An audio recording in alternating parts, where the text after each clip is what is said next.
रनौत के बयान पर बचा बवाल, किन्नर अखाड़े ने भी खोल दिया है मोर्चा। कंगना रनौत के आजादी वाले बयान को लेकर विवाद थमने का नाम ही नहीं ले रहा। राजनेताओं के बाद अब किन्नर अखाड़े के आचार्य महामंडलेश्वर लक्ष्मी नारायण त्रिपाठी ने कंगना रनौत के बयान को गलत करार दिया है। उन्होंने कहा कि कंगना को देश से माफी मांगनी चाहिए। देश की आजादी को लेकर इस तरह का बयान लोकतंत्र और संविधान का अपमान है। किन्नर अखाड़े के महामंडलेश्वर लक्ष्मी नारायण त्रिपाठी ने कहा कि 1947 में हमें जो आजादी मिली उसके लिए देश के महान स्वतंत्रता सेनानियों ने अपना खून बहाया, सत्याग्रह किया। उसके बाद कहीं जाकर देश अंग्रेजों की गुलामी से मुक्त हुआ था।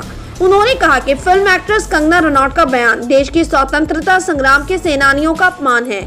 लोकतंत्र में सबको बोलने की आजादी है, राजनीतिक बयानबाजी भी की जा सकती है, लेकिन देश की आजादी का श्रेय 2014 में बनी किसी सरकार को नहीं दिया जा सकता है। किन्नर अखाड़े के महामंडलेश्वर लक्ष्मी नारायण त्रिपाठी ने कहा कि 2014 से लेकर अब तक देश में बीजेपी की सरकार है, उसका भी साधुवाद है, और इसके पहले देश की आजादी से लेकर अब तक बनी सरकारों का भी साधुवाद है। उन्होंने कहा कि देश की आजादी के संबंध में अब शब्द बोलना उचित नहीं है। कंगना रनौत के इस बयान को उन्होंने देशद्रोही करार दिया है। किन्नर अखाड़े के आचार्य महामंडलेश्वर लक्ष्मी नारायण त्रिपाठी ने कहा कि खुद की पब्लिसिटी और चर्चा में बने रहने के लिए किसी को भी इस तरह के बयान देने का कोई हक नहीं है।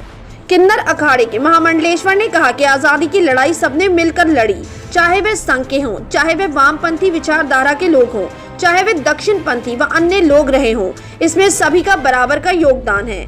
उन्होंने कहा अगर किन्नर समाज ये कहे कि 2014 के बाद नालसा जजमेंट आया, उसके बाद उन्हें अधिकार मिले और आज़ादी मिली, तो ये कहना सही नहीं होगा, क्योंकि उनके माता पिता और उन्होंने आज़ाद भारत में ही जन्म लिया है। उन्होंने कहा कि कंगना रनौत समेत उन सभी लोगों को देश से माफी मांगनी चाहिए जो इस तरह की बात करते हैं। किन्नर अखाड़े के आचार्य महामंडलेश्वर लक्ष्मी नारायण त्रिपाठी के इस बयान के बारे में आपकी क्या राय है?